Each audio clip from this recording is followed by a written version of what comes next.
You're welcome back to the video.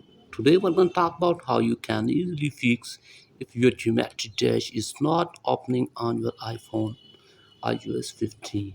So let's get started without wasting any time. So there are a couple methods to solve this problem. So what you need to do is just follow my instructions here.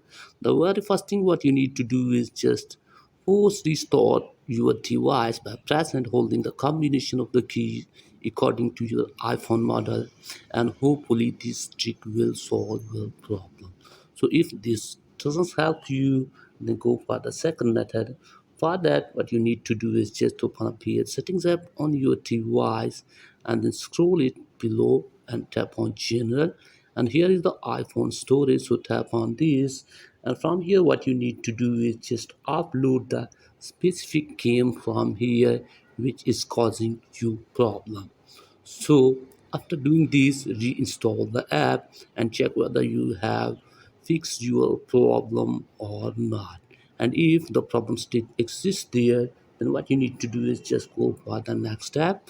For that, you have to update your app and check whether the problem is fixed or not. And if all of these tricks doesn't work for you, then go for the next one.